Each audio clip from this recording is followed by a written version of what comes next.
Praise the lord. ప్రభునందు మీ అందరికీ శుభాభివందనాలు తెలియజేస్తున్నాం. ఈరోజు 120వ రోజు దేవుని యొక్క వాక్యాన్ని చదువుకుందాం. దయచేసి సబ్స్క్రైబ్ చేయండి, లైక్ చేయండి, షేర్ చేయండి. దేవుడు దీవించును గాక. ఆమేన్. 2వ దినవృత్తాంతములు 13వ అధ్యాయము. రాజైన యరొబాము ఏలుబడిలో 18వ సంవత్సరమందు అబీయా యూదా వారి మీద ఏలనారంభించెను. అతడు 3 సంవత్సరములు యెరూషలేము నందు ఏలెను. అతని తల్లి పేరు మీకాయ. ఆమె గిబియా ఊరివాడైన ఊరియేలు కుమార్తె. అబీయాకును యరొబామునకును యుద్ధము కలుగగా అబీయా 4,00,000 మంది పరాక్రమశాలుల సైన్యమును ఏర్పరచుకొని యుద్ధమునకు సిద్ధము చేసెను. యరొబామును 8,00,000 మంది పరాక్రమశాలులను ఏర్పరచుకొని అతనికి ఎదురుగా వారిని యుద్ధమునకు వ్యూహపరచెను. అప్పుడు అబీయా ఎఫ్రాయిము మణిమందుండు సెమరాయిము కొండ మీద నిలిచి ప్రకటించినదేమనగా, యరొబామా, ఇశ్రాయేలు వారలారా, మీరందరూ నాకు చెవియొగ్గిడి. ఇశ్రాయేలు రాజ్యమును ఎల్లప్పుడూ ఏలునట్లుగా ఇశ్రాయేలు దేవుడైన యెహోవా దావీదుతోనూ అతని సంతతి వారితోనూ భంగము కాజాలని నిబంధన చేసి దానిని వారికిచ్చినని మీరు తెలుసుకుందురు గదా. అయినను దావీదు కుమారుడైన సొలొమోనుకు దాసుడును నెబాతు కుమారుడనగు యరొబాము పనికిమాలిన దుష్టులతో కలిసి లేచి తన యజమానుని మీద తిరుగుబాటు చేసెను. సొలొమోను కుమారుడైన రెహబాము ఇంకనూ బాల్యదశలో నుండి ధైర్యము లేనివాడై వారిని ఎదిరించుటకు తగిన శక్తి లేకున్నప్పుడు వారు అతనితో యుద్ధము చేయుటకు సిద్ధమైరి. ఇప్పుడు దావీదు సంతతి వారి వశముననున్న యెహోవా రాజ్యముతో మీరు యుద్ధము చేయ తెగించెదమని తలంచుచున్నారు. మీరు గొప్ప సైన్యముగా ఉన్నారు. యరొబాము మీకు దేవతలుగా చేయించిన బంగారు దూడలను మీ యొద్ద ఉన్నవి. మీరు అహరోను సంతతి వారైన యెహోవా యాజకులను లేవీలను త్రోసివేసి అన్యదేశముల జనులు చేయునట్లు మీ కొరకు యాజకులను నియమించుకొంటిరి కదా. ఒక కోడెతోనూ 7 గొర్రె పొట్టేలతోనూ తన్ను ప్రతిష్ఠించుటకై వచ్చు ప్రతివాడు దైవములు కాని వాటికి యాజకుడగుచున్నాడు. అయితే యెహోవా మాకు దేవుడై ఉన్నాడు. మేము ఆయనను విసర్జించిన వారము కాము. అహరోను సంతతి వారు యెహోవాకు సేవ చేయి యాజకులై ఉన్నారు. లేవీలు చేయవలసిన పనులను లేవీలే చేయుచున్నారు. వారు ఉదయాస్తమయముల యందు యెహోవాకు దహన బలులు అర్పించుచు సుగంధ ద్రవ్యములతో ధూపము వేయుచు పవిత్రమైన బల్ల మీద సన్నిధి రొట్టెలు ఉంచుచు బంగారు దీపస్తంభమును ప్రమిదలను ప్రతి సాయంత్రము ముట్టించుచు వచ్చుచున్నారు. మేము మా దేవుడైన యెహోవా ఏర్పరిచిన విధిని బట్టి సమస్తము జరిగించుచున్నాము గాని మీరు ఆయనను విసర్జించిన వారైతిరి. ఆలోచించుడి, దేవుడే మాకు తోడై మాకు అధిపతిగానున్నాడు. మీ మీద ఆర్భాటము చేయుటకై బూరలు పట్టుకొని ఊదునట్టి ఆయన యాజకులు మా పక్షమున ఉన్నారు. ఇశ్రాయేలు వారలారా, మీ పితరుల దేవుడైన యెహోవాతో యుద్ధము చేయకుడి, చేసినను మీరు జయమొందరు. యరొబాము వారి వెనుకటి భాగమందు మాటుగాండ్రను కొందరిని ఉంచి సైన్యము యూదావారికి ముందును మాటుగాండ్ర వారికి వెనుకను ఉండునట్లు చేసెను. యూదావారు తిరిగి చూచి యోధులు తమకు ముందును వెనుకను ఉన్నట్లు తెలుసుకొని యెహోవాకు ప్రార్థన చేసిరి. యాజకులను బూరలు ఊదిరి. అప్పుడు యూదావారు ఆర్భటించిరి. యూదావారు ఆర్భటించినప్పుడు యరొబామును ఇశ్రాయేలు వారందరూ అబీయా ఎదుటను యూదావారి ఎదుటను నిలవలేకుండునట్లు దేవుడు వారిని మొత్తినందున ఇశ్రాయేలు వారు యూదావారి ఎదుట నుండి పారిపోయిరి. దేవుడు వారిని యూదావారి చేతికి అప్పగించినందున అబీయాయును అతని జనులును వారిని ఘోరంగా సంహరించిరి. ఇశ్రాయేలు వారిలో 5,00,000 మంది పరాక్రమశాలులు హతులేరి. ఈ ప్రకారము ఇశ్రాయేలు వారు ఆ కాలమందు తగ్గింపబడిరి గాని యూదావారు తమ పితరుల దేవుడైన యెహోవాను ఆశ్రయించిన హేతువు చేత జయమొందిరి. అబీయా యరొబామును తరిమి బేతేలును దాని గ్రామములను, యెషానాను దాని గ్రామములను, ఎఫ్రోనును దాని గ్రామములను పట్టుకొనెను. అబీయా బ్రతికిన కాలమున యరొబాము మరలా బలము పొందలేదు. యెహోవా అతని మొత్తినందుచేత అతడు మరణమొందెను. అబీయా వృద్ధి నొందెను. అతడు 14 మంది భార్యలను వివాహము చేసుకొని 22 కుమారులను 14 కుమార్తెలను కనెను. అబీయా చేసిన ఇతర కార్యములను గూర్చియు అతని చర్యను గూర్చియు అతని కాలమున జరిగిన సంగతులను గూర్చియు ప్రవక్త అయిన యిద్దో రచించిన సటీక గ్రంథమునందు వ్రాయబడి ఉన్నది. 2వ దినవృత్తాంతములు 14వ అధ్యాయము. అబీయా తన పితరులతో కూడా నిద్రింపగా జనులు అతనిని దావీదు పట్టణమందు పాతిపెట్టిరి. అతనికి బదులుగా అతని కుమారుడైన ఆసా రాజాయెను. ఇతని దినములలో దేశము 10 సంవత్సరములు నెమ్మది పొందెను. ఆసా తన దేవుడైన యెహోవా దృష్టికి అనుకూలముగాను యథార్థముగాను నడిచినవాడై అన్యదేవతల బలిపీఠములను పడగొట్టి ఉన్నత స్థలములను పాడు చేసి ప్రతిమలను పగలగొట్టి దేవతాస్తంభములను కొట్టివేయించి వారి పితరుల దేవుడైన యెహోవాను ఆశ్రయించుటకును ధర్మశాస్త్రమును బట్టియు విధిని బట్టియు క్రియలు జరిగించుటకును యూదా వారికి ఆజ్ఞాపించి ఉన్నత స్థలములను సూర్యదేవతా స్తంభములను యూదావారి పట్టణములన్నిటిలో నుండి తీసివేశెను. అతని ఏలుబడి యందు రాజ్యము నెమ్మదిగా ఉండెను. ఆ సంవత్సరములలో అతనికి యుద్ధములు లేకపోవుట చేత దేశములో నెమ్మది కలిగి ఉండెను. యెహోవా అతనికి విశ్రాంతి దయచేసి ఉండగా అతడు యూదా దేశమున ప్రాకారములు గల పట్టణములను కట్టించెను.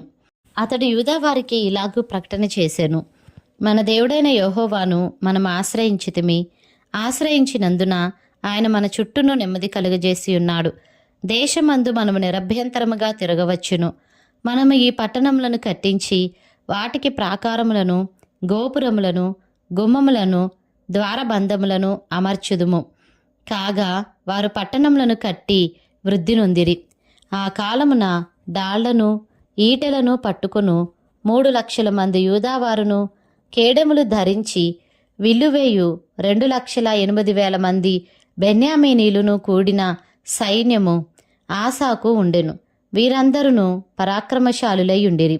కూషీయుడైన జెరాహు వారి మీద దండెత్తి 1,000 సైన్యమును 300 రథములను కూర్చుకొని బయలుదేరి మారేషా వరకు రాగా ఆసా అతనికి ఎదురుబోయెను. వారు మారేషా నొద్ద జెపాతా అను పల్లపు స్థలమందు పంక్తులు తీర్చి యుద్ధము కలుపగా ఆసా తన దేవుడైన యెహోవాకు మొర్రపెట్టి, యెహోవా, విస్తారమైన సైన్యము చేతిలో ఓడిపోకుండా బలం లేని వారికి సహాయము చేయుటకు నీకన్నా ఎవరునూ లేరు. మా దేవా యెహోవా, మాకు సహాయము చెయ్యుము. నిన్నే నమ్ముకొని ఉన్నాను. నీ నామమును బట్టియే ఈ సైన్యమును ఎదిరించుటకు బయలుదేరియున్నాము. యెహోవా, నీవే మా దేవుడవు. నరమాత్రులను నీపైని జయమొందనియ్యకుము అని ప్రార్థింపగా యెహోవా ఆ కూషీలను ఆసా ఎదుటను యూదావారి ఎదుటను నిలువనియ్యక వారిని మొత్తినందున వారు పారిపోయిరి. ఆసాయును అతనితో కూడానున్న వారును గెరారు వరకు వారిని తరుమగా కూషీయులు మరలా పంక్తులు తీర్చలేక యెహోవా భయము చేతను ఆయన సైన్యపు భయము చేతను పారిపోయిరి. యూదావారు విశేషమైన కొల్ల సొమ్ము పట్టుకొనిరి. గెరారు చుట్టూనున్న పట్టణములలోని వారందరి మీదికి యెహోవా భయము వచ్చెను గనుక ఆ పట్టణములన్నిటినీ కొల్లపెట్టి వాటిలోనున్న మిక్కుటమైన కొల్ల సొమ్మంతయు దోచుకొనిరి. మరియు వారు పశుల శాలలను పడగొట్టి విస్తారమైన గొర్రెలను ఒంటెలను సమకూర్చుకొని యెరూషలేమునకు తిరిగి వచ్చిరి. 2వ దినవృత్తాంతములు 15వ అధ్యాయము. ఆ కాలమున దేవుని ఆత్మ ఓబేదు కుమారుడైన అజర్యా మీదికి రాగా అతడు ఆసాను ఎదుర్కొనబోయి ఇలాగు ప్రకటించెను: ఆసా, యూదావార్లారా, బెన్యామీనీలారా, మీరందరూ నా మాట వినుడి. మీరు యెహోవా పక్షపు వారైన ఎడల ఆయన మీ పక్షమున నుండును. మీరు ఆయన యొద్ద విచారణ చేసిన ఎడల ఆయన మీకు ప్రత్యక్షమగును. మీరు ఆయనను విసర్జించిన ఎడల ఆయన మిమ్మును విసర్జించును. నిజమైన దేవుడైనను ఉపదేశము చేయి యాజకులైనను ధర్మశాస్త్రమైనను చాలా దినములు ఇశ్రాయేలీలకు లేకుండా పోవును. తమ శ్రమయందు వారు ఇశ్రాయేలు దేవుడైన యెహోవా యొద్దకు మళ్ళుకొని ఆయనను వెదకినప్పుడు ఆయన వారికి ప్రత్యక్షమాయెను. ఆ కాలములలో దేశముల కాపురస్థ అందరిలోనూ గొప్ప కల్లోలములు కలిగిన గనుక తమ పనిపాటలను చక్కపెట్టుకొనుటకై తిరుగువారికి సమాధానము లేకుండెను. దేవుడు జనములను సకల విధములైన బాధలతో శ్రమపరిచెను గనుక జనము జనమును పట్టణము పట్టణమును పాడు చేసెను. కాగా మీరు బలహీనులు కాక ధైర్యము వహించుడి, మీ కార్యము సఫలమగును.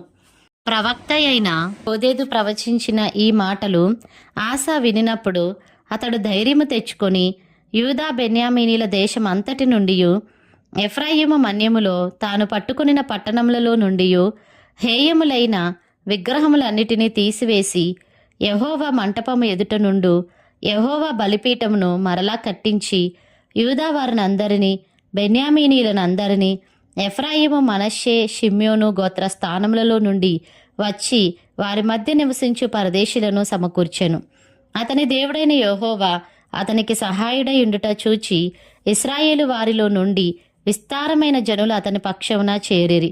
ఆసా ఏలుబడి యందు 15వ సంవత్సరమున 3వ నెలను వారు యెరూషలేములో కూడి తాము తీసుకుని వచ్చిన కొల్ల సొమ్ములో నుండి ఆ దినమున 700 ఎద్దులను 7,000 గొర్రెలను యెహోవాకు బలులుగా అర్పించిరి.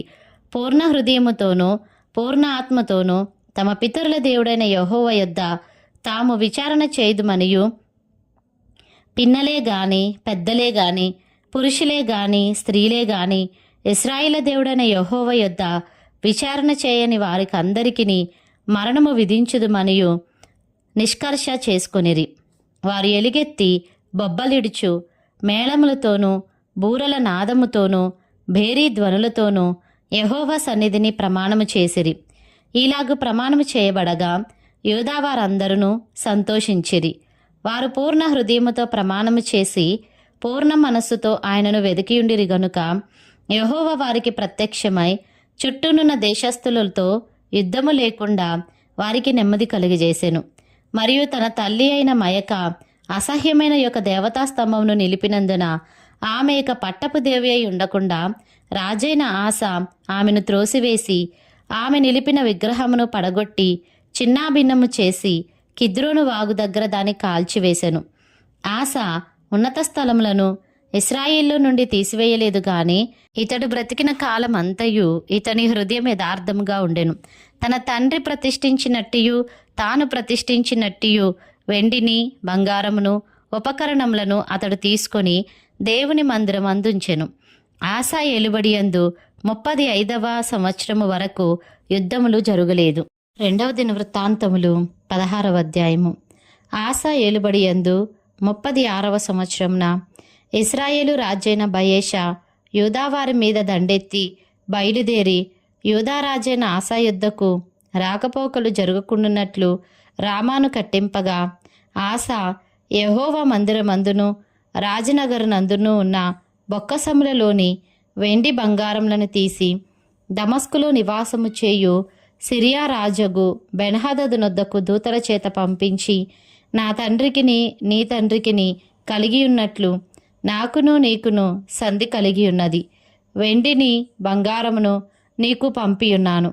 ఇశ్రాయేలు రాజైన బయేషా నన్ను విడిచి ఆవలికి పోవునట్లుగా నీవు అతనితో చేసి ఉన్న సంధిని భంగము చేయుమని వర్తమానము చేసెను. బెన్హదదు రాజైన ఆసా మాట అంగీకరించి తన సైన్యముల అధిపతులను ఇశ్రాయేలు వారి పట్టణముల మీదికి పంపగా వీరు ఈయోనును దానును అబెల్మాయీమును నఫ్తాలి ప్రదేశమునకు చేరిన పట్టణములలోని కొట్లను కొల్లపెట్టిరి. బయేషా అది విని రామాను ప్రాకారములతో కట్టించుట మానివేసి తాను చేయుచున్న పని చాలించెను.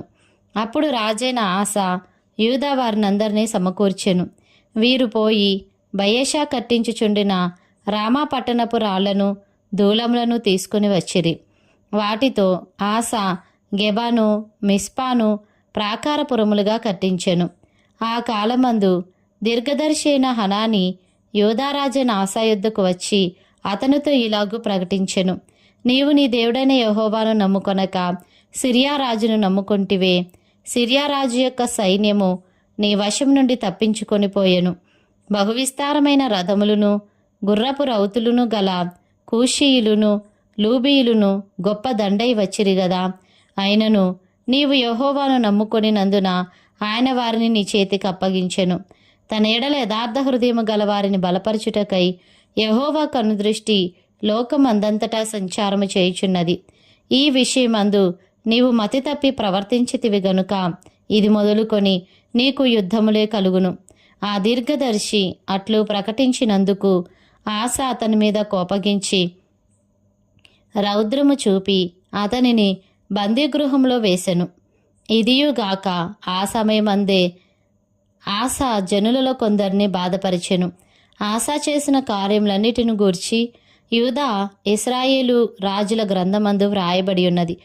ఆస తన ఏలుబడి యందు 39వ సంవత్సరమున పాదములలో జబ్బు పుట్టి తాను బహుబాధపడినను దాని విషయంలో అతడు యెహోవా యొద్ద విచారణ చేయక వైద్యులను పట్టుకొనెను.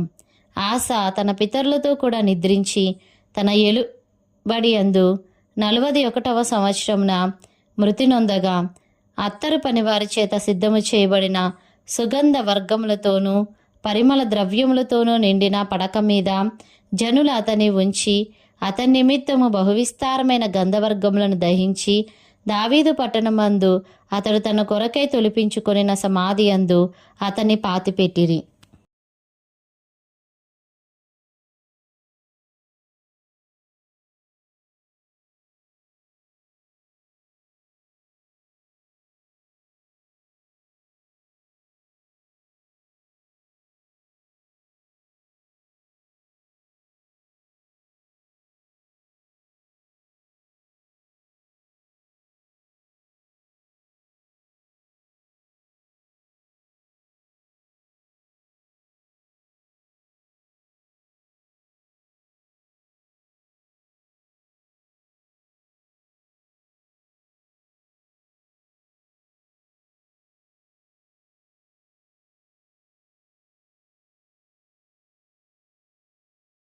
ఆస తన పితరులతో కూడా నిద్రించి తన ఏలుబడి యందు 41వ సంవత్సరమున మృతి నొందగా అత్తరు పనివారి చేత సిద్ధము చేయబడిన సుగంధ వర్గములతోనూ పరిమళ ద్రవ్యములతోనూ నిండిన పడక మీద జనులు అతని ఉంచి అతని నిమిత్తము బహువిస్తారమైన గంధవర్గములను దహించి దావీదు పట్టణమందు అతడు తన కొరకై తొలిపించుకొనిన సమాధి యందు అతని పాతిపెట్టిరి.